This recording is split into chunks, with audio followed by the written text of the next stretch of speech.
Hi, I'm Richard Schwartz, President Emeritus of Jewish Veg, and author of this book, Vegan Revolution, Saving Our World, Revitalizing Judaism. And this is one more in the podcast I'm having, trying to interview all as many as possible key environmentalists, animal rights activists, vegetarians, vegans. And we have a very special guest tonight, Peter Goldstein, started a wonderful group called We Did It about health, and look forward to this interview. So welcome to the podcast, Peter. Thank you so very much, Richard. I'm so honored to be here with you. It was great to have you. Okay, so I'd like to start out by asking you to give a little bit of history. How did you get so involved in veganism, and especially to start an organization, and what motivated you to start this organization? Well, yes, thank you for that question. For me personally, I used to have a technology business, and I retired a couple decades ago. I wanted to retire young and enjoy retirement. And then as I was retired, I started looking for something to do, and I wanted to find my passion work. And my passion work then came out to be around wellness. And, and then when I found the power of a whole food plant-based lifestyle for health, I knew that that's where I had to be involved. So personally, I've been vegetarian for probably almost 20 years, and I have been whole food plant-based and vegan for about 7 years now. I first noticed a doctor, Dr. Greg Feinsinger, who started prescribing a whole food plant-based meal plan to his patients, and all his patients who were eating plant-based, they got healthier. Imagine that. So pretty much 100% of them changed their blood work, reduced their meds, and got healthier, lost weight. For me personally, I've lost about 50 pounds. My blood work, my triglycerides, my cholesterol that was off the charts too high has come to normal or close to normal, close enough for me. I don't like to take meds, so I'm prescription med free. I don't take anything, and just the food has changed my life. So I knew that I wanted to see the world be healthy. I looked at it from the perspective, the financial perspective. So just in the United States alone, the doctors who are the leaders in this movement, Dr. Ornish and others, they claim that we could save 75% to 85% of our healthcare costs and all the pain and suffering associated with that just by changing our lifestyle. And for me, that's just amazing. That's trillions of dollars a year in financial savings, and of course all the pain and suffering that goes with it. So then I started doing my passion work around advocating for a change in lifestyle. And when I saw how challenging it was to get my friends and loved ones to seriously take a look, and it could be somebody who may be obese and diabetic and suffering from heart condition and a whole handful of meds every day. I couldn't get them curious and interested. So that frustration is what led me to the current work. So the current work is about looking at the pain, the frustration of trying to help somebody else change their lifestyle. Okay, very, very interesting. Yeah, it is amazing that we know so much about prevention. And of course, the doctors seem to get training in what pills you should take and surgery and all that. But thank God, as you know, more and more doctors are seeing the benefits of that whole food, plant-based diet. So I see you got into this. Can you tell us a little bit about this wonderful organization you started, how that came to be, what the objectives are, and what you hope for the future about this wonderful organization? Yes, well, thank you for that. So based on my frustration, and then of course I noticed how everybody else shared the frustration of getting people we care about to be curious about something that would benefit them in such a huge way. Our first project we started was a scoreboard. So if you would go to scoreboard.wedidit.health and answer, it's a simple one-question survey that says, how has your health benefited from changing to a plant-based lifestyle?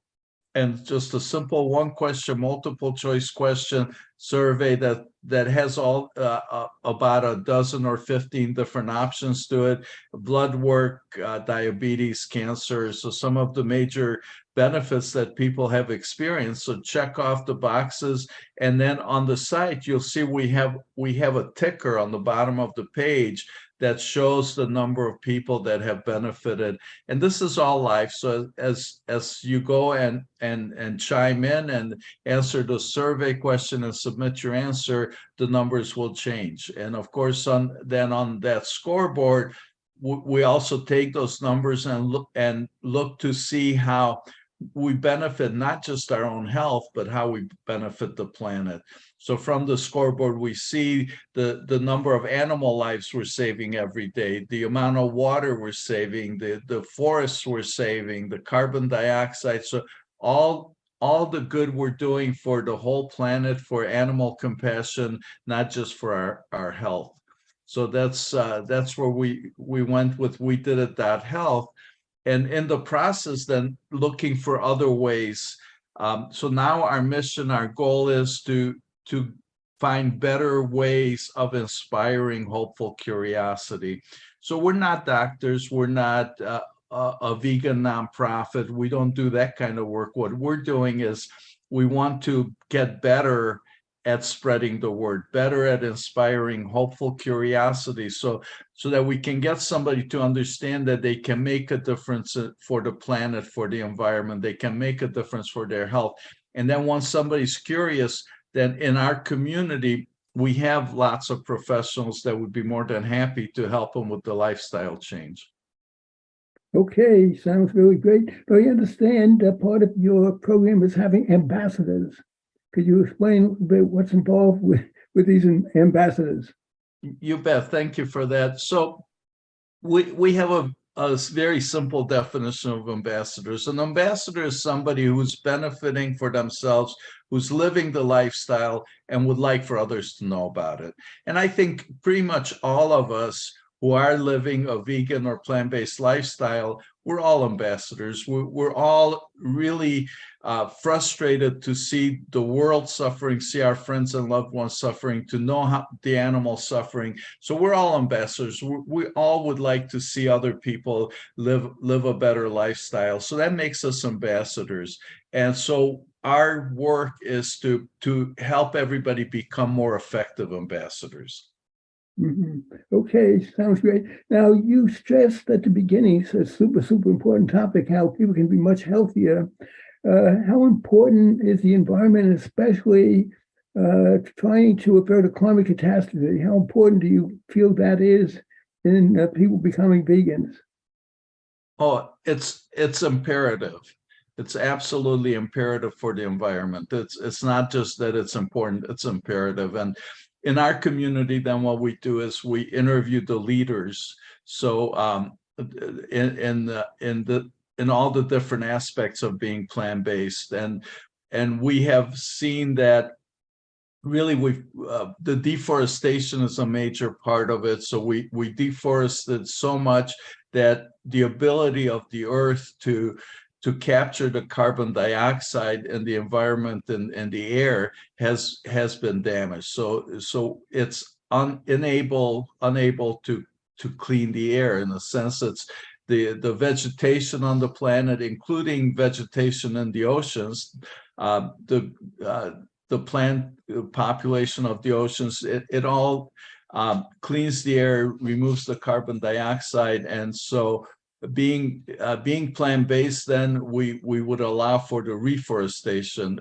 One of the things that has happened is, for example, the Amazon. We've destroyed the Amazon just to cut it down for cows to have a place to graze, and it's I would say it's pretty much criminal to be doing this to the earth. Yeah. And Yeah, It's amazing. There used to be 6 trillion trees in the world. Now it's down to 3 trillion. And 43% of the ice-free land used for grazing of animals, as you point out, and for growing feed crops for animals. And it's amazing that because, as you say, we've lost those trees and they're no longer able to sequester the carbon dioxide, it's gone way, way beyond the 350 parts per million that climate experts say is a threshold. We're up about 420. And instead of heading in the right direction, bringing that down, it's increasing 2 or 3 parts per million per year. So that that alone should involve people to become vegans. And well, what obstacles do you see in getting people? If I just everything you say makes such sense about the environment, about animals, about health. So how do we break through and get more and more people? And what you're doing is so important on this, but I want to get your perspective on how we can most effectively get people to shift, at least partly, if not all the way, to vegan diets. Absolutely. And you know what, if we had the answers to that, currently we only have a couple percent of the world being vegan and plant-based. And I know this has been around for decades. For example, the National Health Association, they've been advocating for health, being a plant-based diet for health for 75 years. The concept of being vegan for animals for religious reasons has been around much longer than that. And yet, I don't know what the number is. I've seen anything from 1% to 5% of the world population is vegan. I think if we had those answers, we would have a whole lot larger percentage of the population being vegan. So really our mission, our approach is it needs to be incremental. There's some things we can do better, but I think mostly we need to figure out what those answers are. So our approach is, let's look at our communication skills. Let's look at being able to communicate with somebody so we don't push them away. Be able to listen. And so one of the first things we did was we teamed up with Dr. Angela Crawford, who created our ebook, 7 Best Practices to Inspire Our Friends and Loved Ones to go plant-based. And so that's a fundamental book about 7 best practices. So 7 things like listening, meeting people where they are. And our work is to go much deeper on that. So in the process of going deeper, we created a little training program that's available to our members. And currently we're working to find other ways. So in a sense, we're more about finding those ways, about training, about learning, than having the answers. I wish there was a pill we could take for it, or some very simple recipe of how we could make people change their lifestyle. But it's such a complex situation, as it involves beliefs, it involves social and cultural norms and ways of doing things. It's so deeply embedded and enrooted that we're mostly looking at it as trying to figure out what the better ways to do it, the best ways to do it. And obviously it works a little bit and we have some answers, but we want to use those answers. We want to listen better. We want to present the best information that's most appropriate. So that's part of our work too, is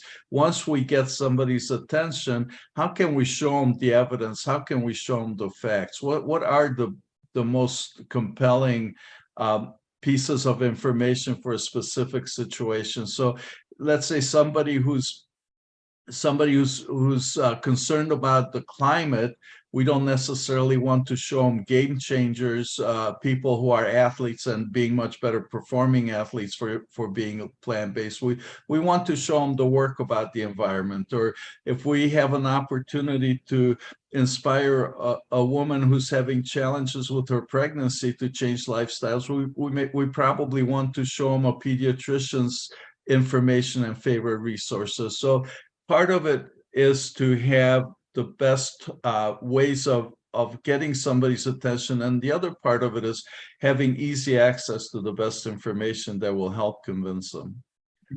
Okay.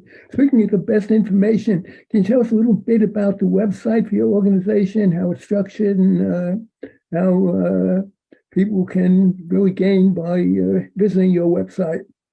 You bet. So we're in process of launching our new website, and we're talking early May. So if somebody's watching this recording later on, it will be up and running the way we hope it will be and expect it to be. But we have a website that has information. And when you go to the website, if you click on community and create an account, you can join our community. Our community is a social networking platform, which is a little bit like Facebook. You can come and create a profile, be in groups, communicate with other people. So that's the foundation of the technology. On the technology, what we're doing is we're creating what we're calling passion pods. So our community is being organized along topics. So passion pod is a topic that somebody has a lot of passion about. So let's say I'm passionate about the environment. I will join or create a passion pod, and maybe it's very specific about the environment. Maybe I'm very passionate specifically about the Amazon or specifically about deforestation. So we can have a passion pod that's focused on, let's say, deforestation, and where people who are passionate about can interact and learn from each other, where the passion pod is empowered to create events, to have interviews, to have roundtable talks, to have trainings on their topic. And then also the passion pod becomes the central resource location, so that everybody else in the general community, when they have an opportunity to talk to somebody about deforestation, they can come to the passion pod for information and strategies for what the best conversation is. So if I'm having an opportunity to talk with let's say a conservation club, and they're not all plant-based, I can come back to the passion pod and say, here's what my opportunity is. Maybe I can get a leader in the passion pod to do a presentation with the group, or maybe I can pick up the best literature. So that's part of how we're structuring the community with the passion pods, to amplify everybody's passion, amplify everybody's conversation, so that together we can really move the needle and make a difference.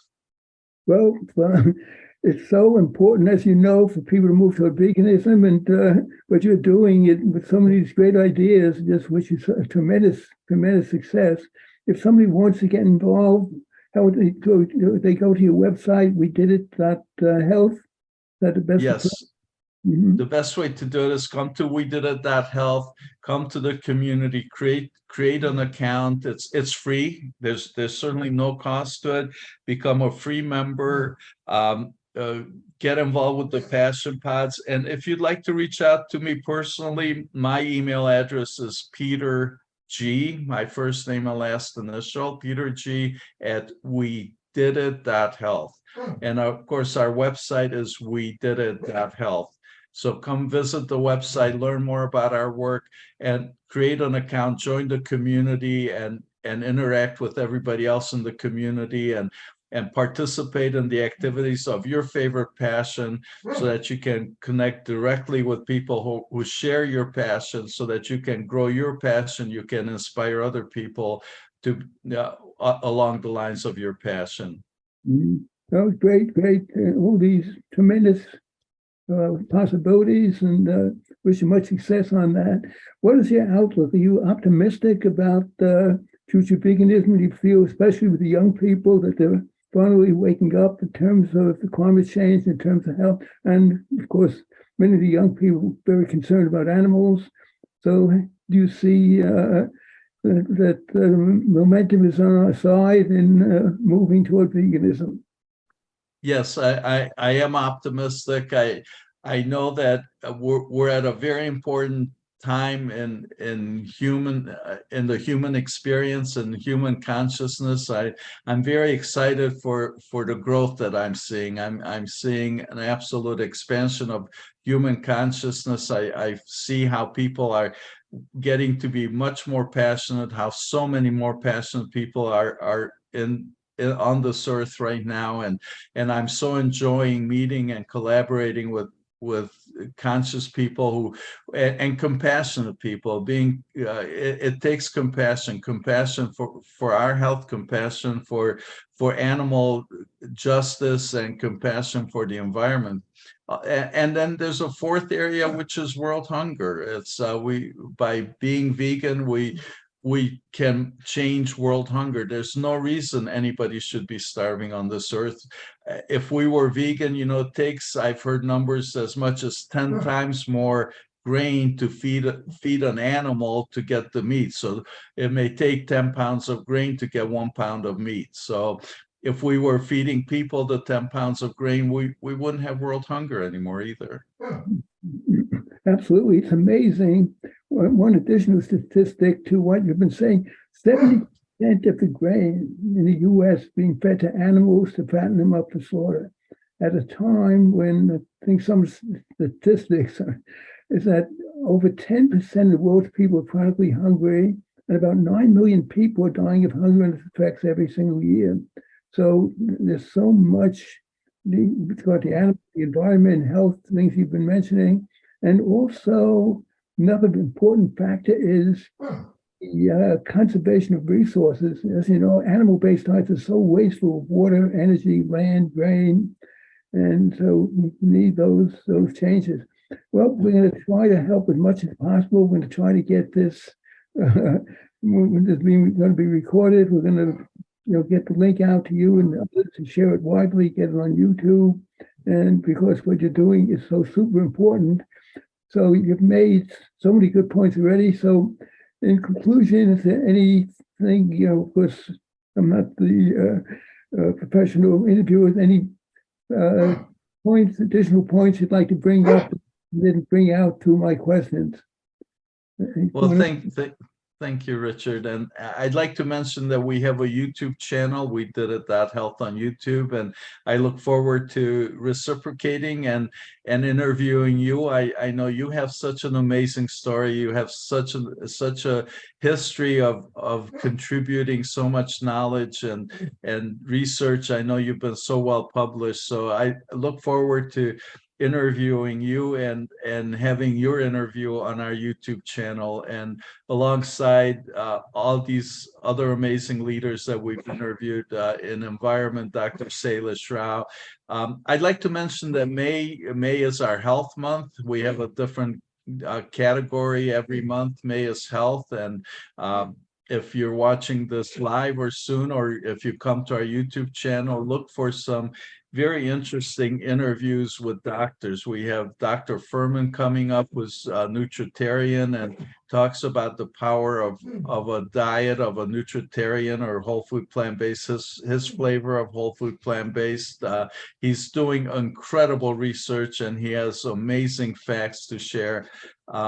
We have Dr. Clapper. We're going to have him on our channel. Dr. Clapper's passion is about nutritional training in medical schools. So amazing as it sounds, unbelievable as it is, in the United States at least, maybe it's different in some other parts of the world, but in the United States, most doctors don't get any nutritional training. And Dr. Clapper's mission is to get medical schools to include nutritional training for the doctors, so that doctors know more than just the meds, but really know the power of nutrition and can help their patients actually bypass surgery and reverse diabetes, rather than just be able to get by with diabetes with more prescriptions all the time. So those are the kinds of leaders we have on our channel. And of course, in the vegan world, we have Dr. Claire Mann is coming up with us in June.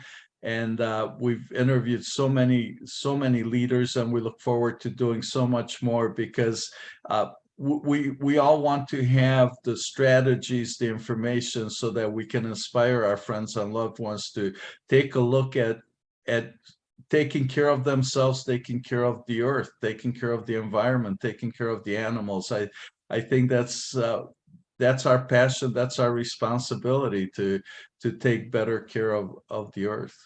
Yeah. Okay, well, you make such fabulous points. I can wish you much success. As I say, we're going to try to help as much as possible because we want a decent world, environmentally sustainable world for future generations. It's essential that we move more people to veganism. You're doing is excellent on that, and look forward to continuing to work with you and make it as successful as possible. So I want to thank you and look forward to continuing to work with you. Thank you so very much, Richard. Thank you. And shalom from Israel.